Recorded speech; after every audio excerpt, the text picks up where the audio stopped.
March 1639. Boston Harbor. Credible witnesses, sober Puritan men, reported a light in the sky moving impossibly fast. It hovered, changed shape, disappeared, and reappeared miles away instantly. Governor John Winthrop recorded it in his journal. So did others. These weren't superstitious peasants. They were educated colonists who knew the difference between stars, meteors, and something else, something unexplained. Governor John Winthrop kept meticulous records. His journal documented the Massachusetts Bay Colony's daily affairs: births, deaths, court proceedings, weather, ships arriving, and disputes settled. And on one entry dated to early 1639, possibly January, possibly March, the exact date is unclear in Winthrop's notations, he recorded something he couldn't explain. The entry reads, "In this year, one James Everell, a sober, discreet man, and two others, saw a great light in the night at Muddy River. When it stood still, it flamed up, and was about 3 yards square. When it ran, it was contracted into the figure of a swine. It ran as swiftly as an arrow towards Charlton, and so up and down about 2 or 3 hours. They had come down in their lighter about a mile, and, when it was over, they found themselves carried quite back against the tide to the place they came from. Divers other credible persons saw the same light, after about the same place." Let's break down what Winthrop recorded. The witness, James Everell, wasn't a drunk or a fool. Winthrop specifically noted he was sober, meaning not intoxicated, but also serious-minded, and discreet, meaning prudent, reliable. This was character testimony. Winthrop was establishing credibility. The location, Muddy River, was the old name for what's now the Charles River area, near present-day Brookline and Cambridge. The light was seen over water. The appearance, when stationary, it flamed up and was approximately 3 yards square, roughly 9 feet by 9 feet. When it moved, it contracted into what Winthrop described as the figure of a swine, an elongated, rounded shape. The movement was described as swift as an arrow between Charlestown and the location where the witnesses were. This is roughly a 2-mile distance. It traveled back and forth. The duration, 2 to 3 hours. This was not a brief flash or meteor.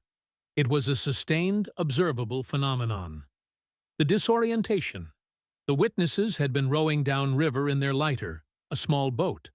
While watching the light, they lost track of time and distance. When the light disappeared, they discovered their boat had drifted nearly a mile upriver, against the tide, back to where they'd started.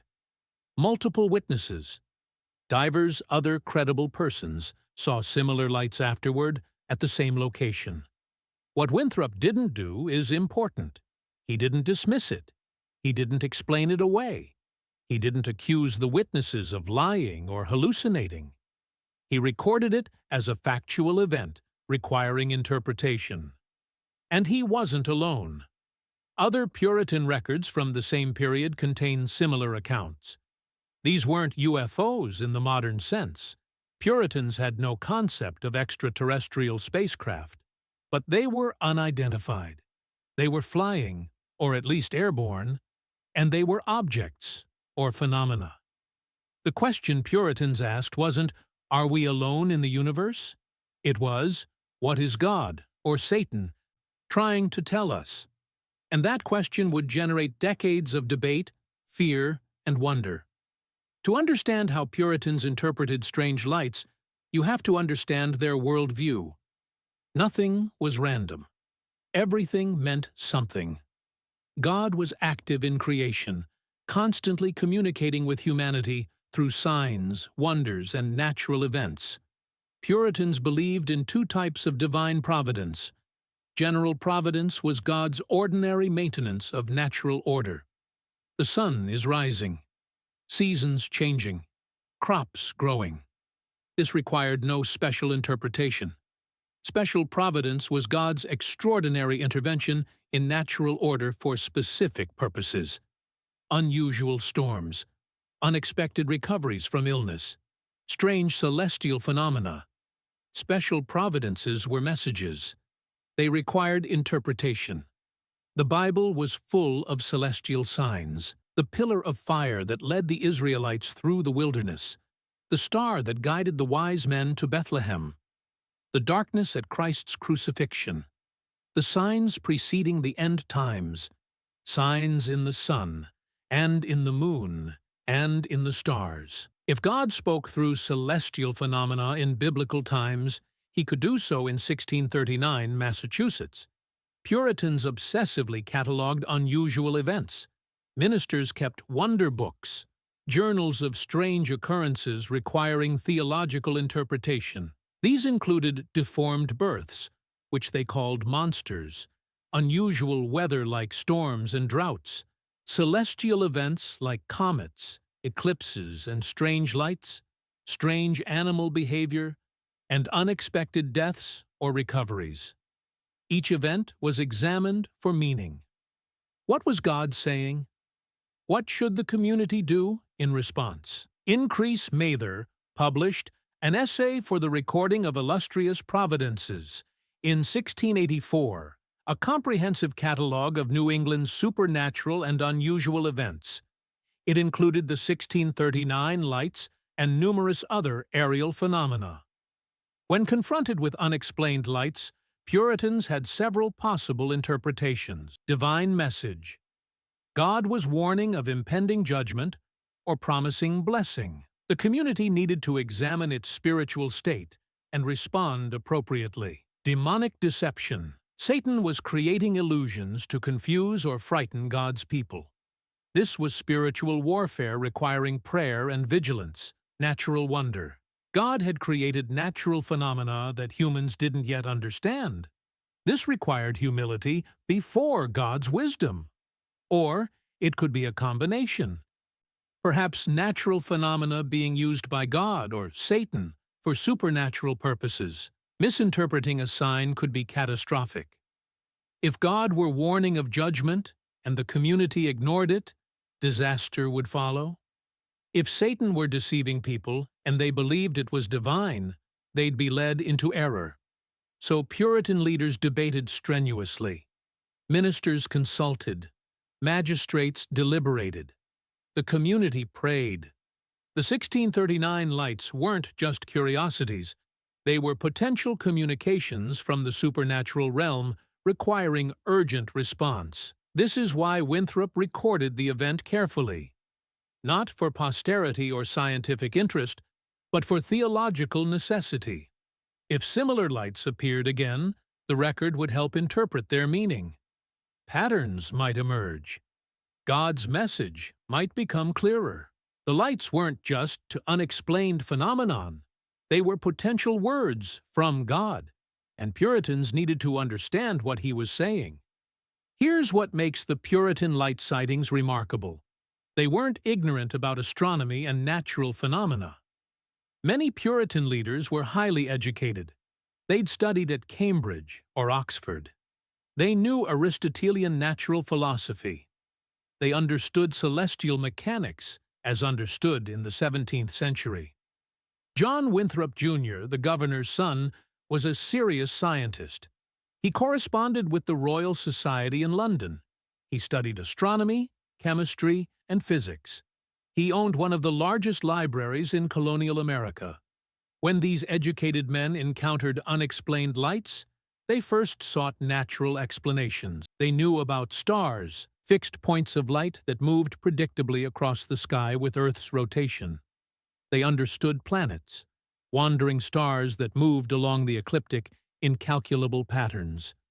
They recognized comets, objects with tails, moving slowly across the sky over days or weeks, following predictable paths. They'd seen meteors, shooting stars that streaked across the sky briefly, burning up in the atmosphere. They were familiar with aurora borealis, northern lights, sheets and curtains of greenish or reddish light in the northern sky. though they didn't know these were caused by solar particles interacting with Earth's magnetic field. They knew atmospheric phenomena like lightning, St. Elmo's fire, electrical discharge appearing as bluish light on ship masts and church steeples, and will-o'-the-wisps, lights over swamps from decomposing matter. Winthrop and other observers could rule out known explanations. Not a star. Stars don't move rapidly back and forth over 2 miles. Not a planet. Planets don't change shape, flare up, or zip around at arrow speed. Not a comet. Comets don't appear suddenly, move in tight patterns, then disappear. They take weeks to cross the sky. Not a meteor. Meteors last seconds, not hours. They don't change direction. They don't hover. Not aurora borealis. The northern lights appear as curtains or sheets across the northern horizon. They don't take compact shapes or move rapidly in localized areas. Not lightning. Lightning is instantaneous. Ball lightning, though rare, lasts seconds, not hours. Not St. Elmo's fire. That appears on pointed objects like masts and steeples. This was free-floating over water. Not swamp gas. The muddy river was a tidal estuary, not a swamp. And swamp gas doesn't move in controlled patterns. After ruling out known natural phenomena, educated Puritans faced a problem. Either their natural philosophy was incomplete, which was possible since they knew they didn't understand everything, or the phenomenon was supernatural. The incomplete natural philosophy option meant God had created wonders in nature that humans hadn't yet discovered. This was humbling, but acceptable. The supernatural option meant either divine or demonic agency. This was concerning and required a theological response. Records suggest Winthrop and other leaders consulted with learned men, ministers with scientific training, ship captains who'd sailed extensively and seen various weather phenomena, and indigenous people familiar with the region's natural patterns. No one had a satisfying natural explanation.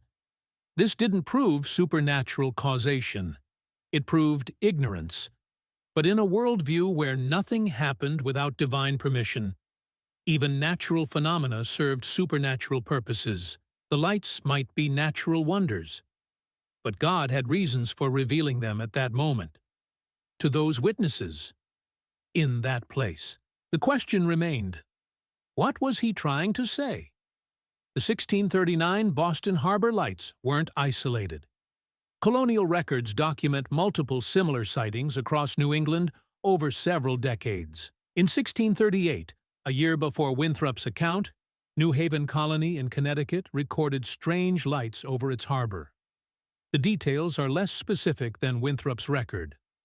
But Minister John Davenport noted aerial lights of unusual brightness and movement, witnessed by multiple colonists.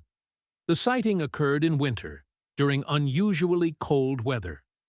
Some witnesses interpreted it as divine protection, God watching over the struggling colony. In 1644 came one of New England's strangest early accounts, the Phantom Ship. Increase Mather later recorded it. A ship had been lost at sea after departing New Haven. Months later, witnesses claimed to see a phantom ship appear in the clouds over New Haven Harbor. They described it in detail. The hull, the masts, the sails. They watched it for several minutes before it vanished. But here's the odd detail. As the phantom ship disappeared, witnesses reported seeing a great light in the sky where the ship had been. The interpretation: God was showing them what happened to the lost ship. The light was either an angelic presence or a divine manifestation. Modern interpretation suggests a possible fata morgana, a complex mirage combined with mass suggestion, or embellished memory, or a genuine unexplained phenomenon. In 1648, 9 years after the first sighting, similar lights appeared over Boston Harbor again. This time, the witnesses included several ship captains, experienced sailors familiar with every known maritime phenomenon. The account, brief from court records, mentions lights of great brightness moving contrary to the wind over the water.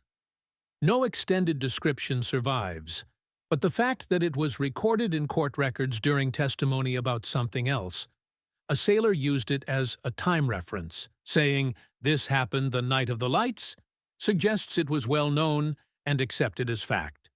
In 1663 came what Increase Mather recorded in his Illustrious Providences as the magistrate's death. Strange lights appeared over Boston for 3 consecutive nights. On the 4th day, a prominent magistrate died suddenly. Mather interpreted this as a prophetic warning. The lights had foretold the death, but he also noted that several ministers had seen similar lights that didn't precede any notable events. This created an interpretive problem. If lights sometimes predicted events and sometimes didn't, how did you know which was which? Looking across these accounts, patterns emerge. Location: almost always over water, harbors, rivers, and coastal areas. Timing: often during winter or early spring. Witnesses: multiple, usually including people of standing, ministers, magistrates, and captains. Duration: hours, not minutes. Behavior: movement that defied known natural phenomena. Rapid, directional, sustained. Appearance: bright, sometimes colored, sometimes shape-shifting. Effect on witnesses: usually awe and confusion, not terror. No reports of harm. Interpretation: divided between divine message, demonic deception, or natural wonder. Importantly, these accounts lack certain elements. No claims of beings or entities, no messages or communications, no physical effects beyond disorientation, no religious content to the phenomena themselves. The lights were just lights, strange, unexplained, but not interactive. And they kept appearing. Not all Puritan leaders saw the lights as divine. Some suspected Satan. The biblical basis was clear. 2 Corinthians 11:14 warned, "Satan himself is transformed into an angel of light." The devil could appear as something beautiful, holy, and wondrous to deceive the faithful. If Satan could transform himself into an angel of light, he could certainly create false lights in the sky to confuse, frighten, or mislead God's people.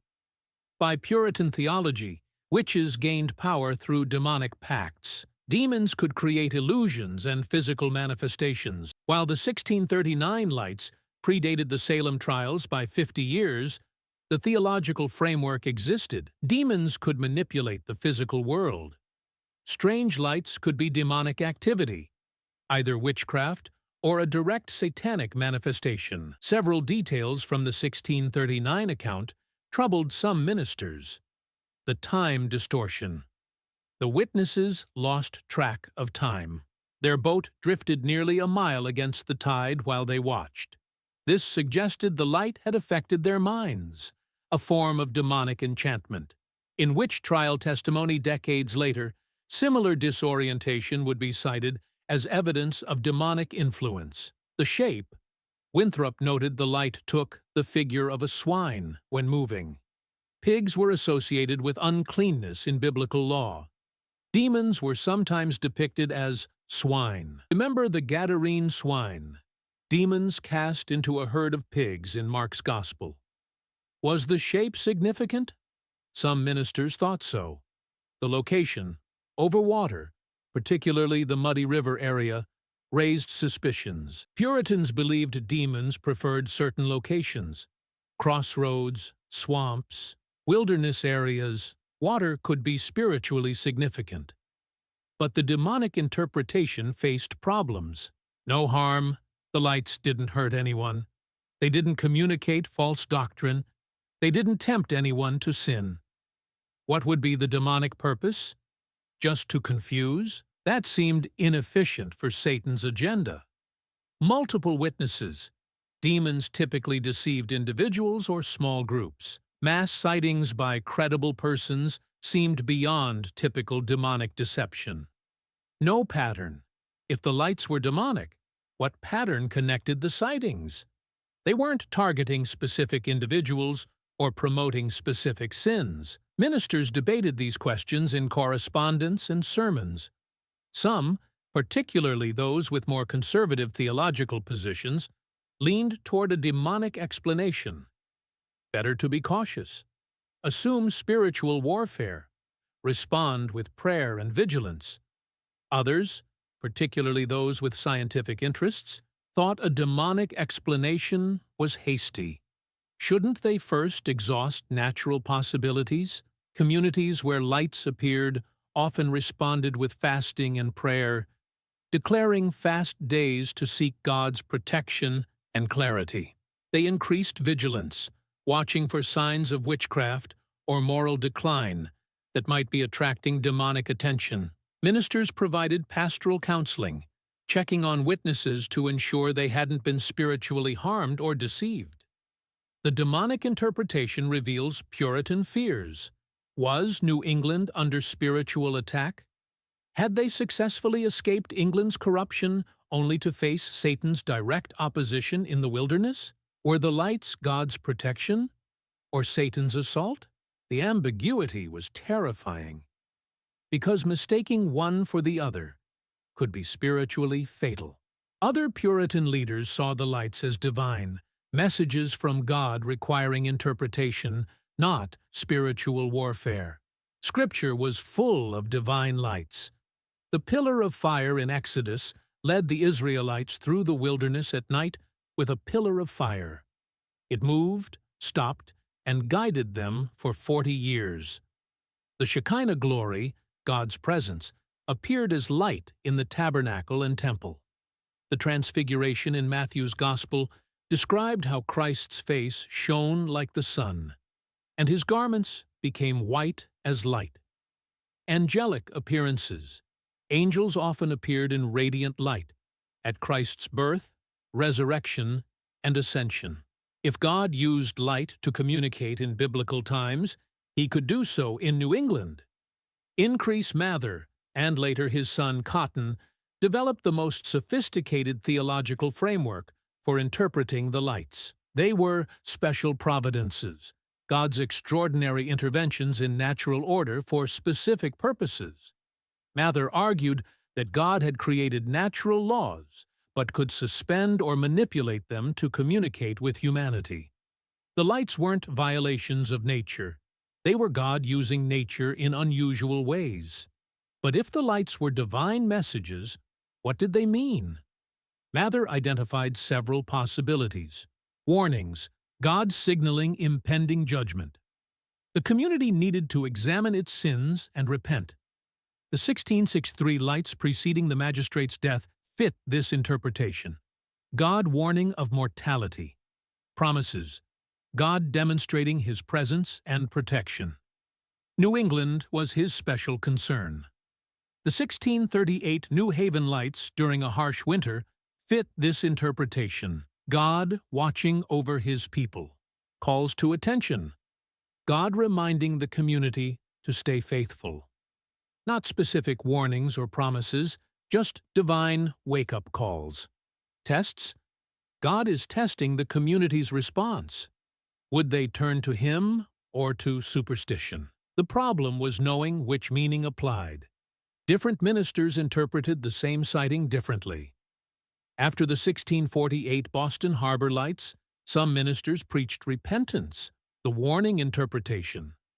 Others preached gratitude, the promise interpretation. Both couldn't be right about the same event. This created what we'd now call confirmation bias. Whatever happened after a sighting proved the interpretation. If disaster followed, the lights warned us, but we didn't repent enough.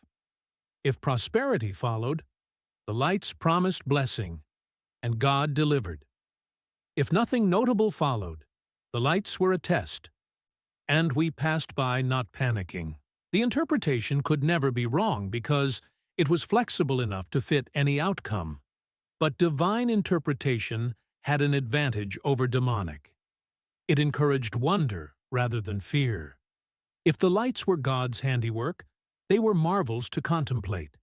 They revealed God's power and creativity. Some ministers preached that the lights demonstrated God's continued involvement in creation. He hadn't wound up the universe like a clock and walked away. He was active, present, and communicating. Divine interpretation also encouraged intellectual humility. If God created the lights, humans might never fully understand them. And that was okay. The light's purpose was to inspire awe, not provide scientific understanding. Mystery itself was the message. God is greater than human comprehension. This interpretation allowed Puritans to accept the lights without explaining them. God's ways are mysterious. The lights are mysterious. Therefore, they're God's ways. The logic was circular but comforting. The strangest element of Winthrop's 1639 account isn't the light itself. It's what happened to the witnesses while they watched it. They lost time. They lost spatial awareness.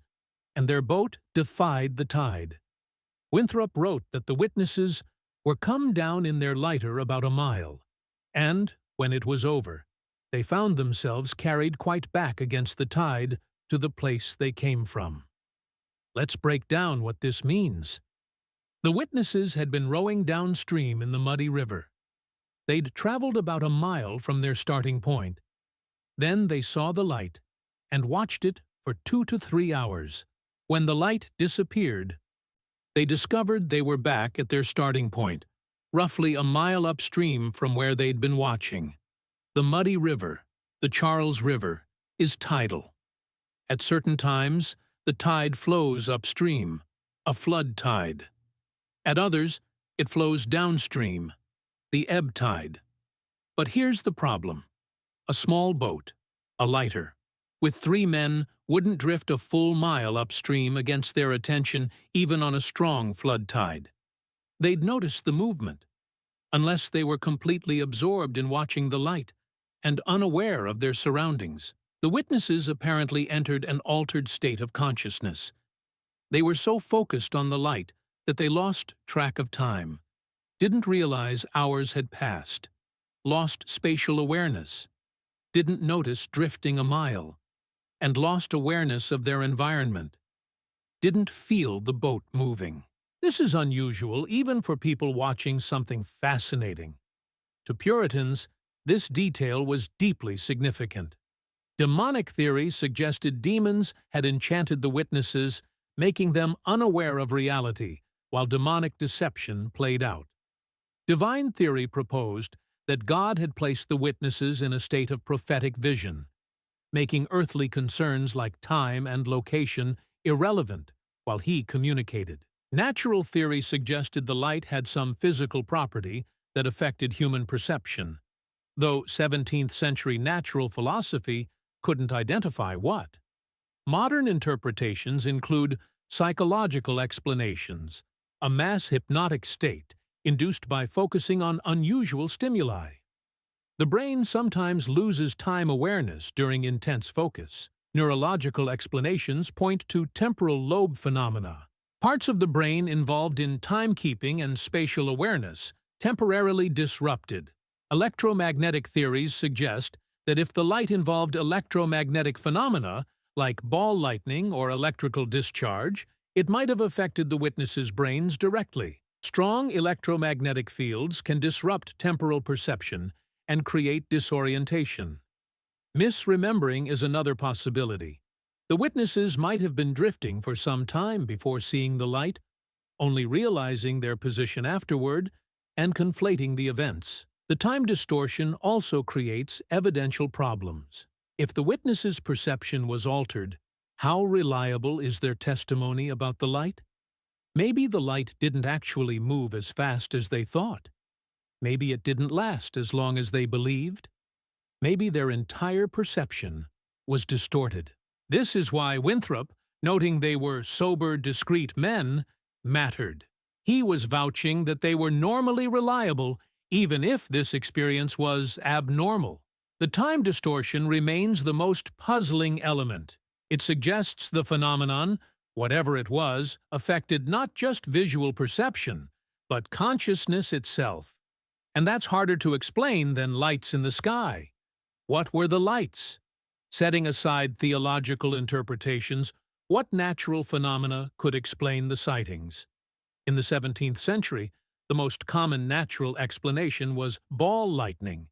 Even today, ball lightning is rare, poorly understood by modern science.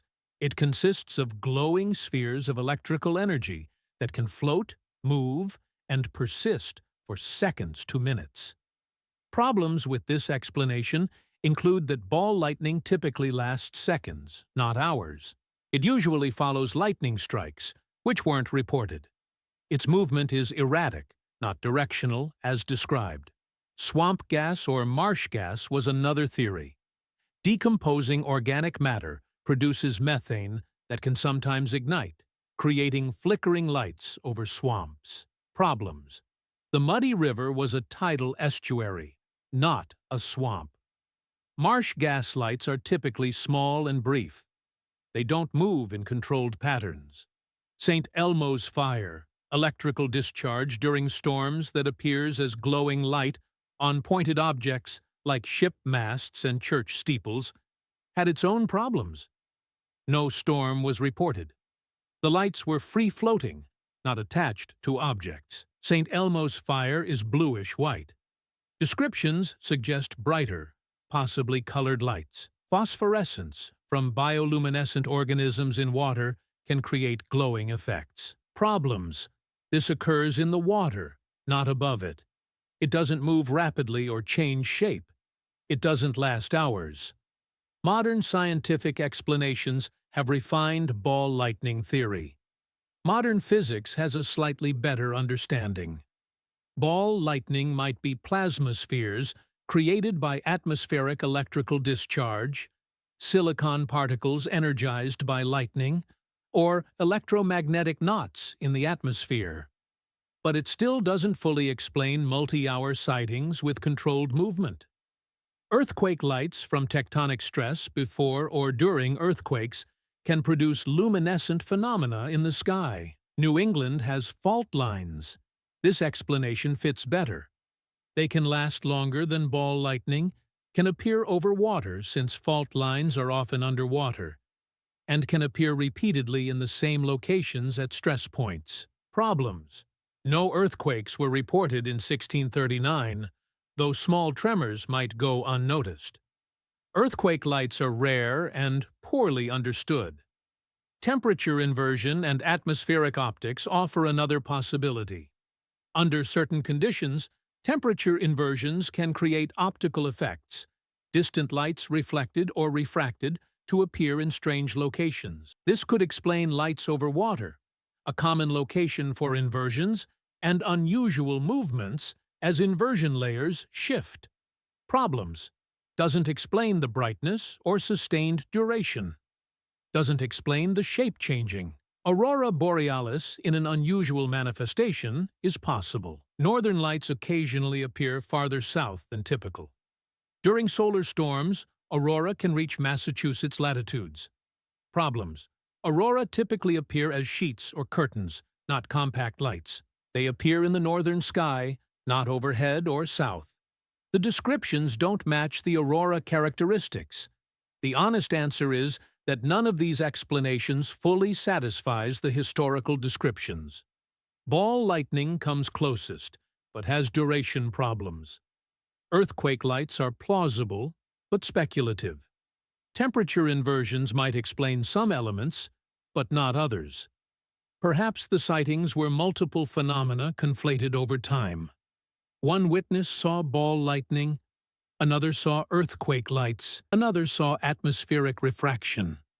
Over the years, the accounts merged into the strange lights of New England. Or perhaps there's a natural phenomenon that 17th century observers described as best they could, and 21st century science hasn't yet fully explained. The lights remain genuinely anomalous, not supernatural, but unexplained. By the 1690s, New England's strange lights had become part of the region's supernatural landscape, and during the Salem witch trials, that landscape turned deadly. In 1639, Strange lights were a mystery. Winthrop recorded them with wonder and uncertainty. Ministers debated their meaning, but no one was executed over them. By 1692, unexplained phenomena had become evidence of witchcraft. During the Salem trials, several accusers testified to seeing lights and specters moving through the air. The trial records include statements like, "I saw a light in the shape of a man come through the window. A great light appeared, and the accused stood in the midst of it, and strange lights moved about the room when the accused was present."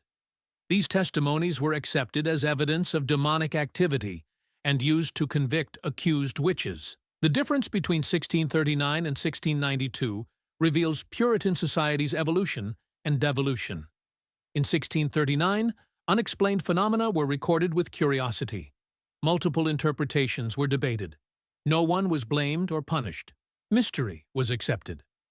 By 1692, unexplained phenomena were used as evidence of specific crimes. A single interpretation was imposed: witchcraft. 20 people were executed. Mystery was weaponized. What happened in those 50 years? Economic stress. By the 1690s, Massachusetts was struggling economically. Land was scarcer. Social mobility was declining. Competition was increasing. Political instability. Massachusetts lost its original charter in 1684. The new charter in 1691 reduced Puritan control. Anxiety about the colony's future was high. Generational fear. The third generation felt they were failing to match the founders' godliness. Jeremiah's sermons constantly warned of decline. Intellectual exhaustion. Decades of trying to interpret every unusual event as a divine message or demonic attack had created a paranoid worldview. By 1692, that paranoia found its outlet in witchcraft accusations. The Salem trials accepted spectral evidence, testimony about visions, dreams, and invisible actions. If you claimed to see someone's specter, their spirit form, tormenting you, that was evidence they were a witch, even if their physical body was elsewhere at the time.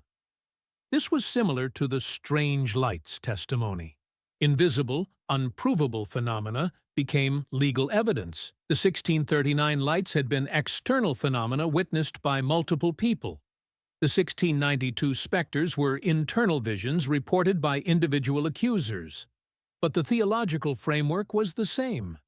The invisible realm, divine or demonic, was interacting with the physical world, discerning which required vigilance. And by 1692, that vigilance had become lethal. After the Salem trials ended in 1693, Massachusetts authorities backed away from spectral evidence. Too many innocent people had died. Ministers published statements declaring spectral evidence unreliable. Courts stopped accepting it.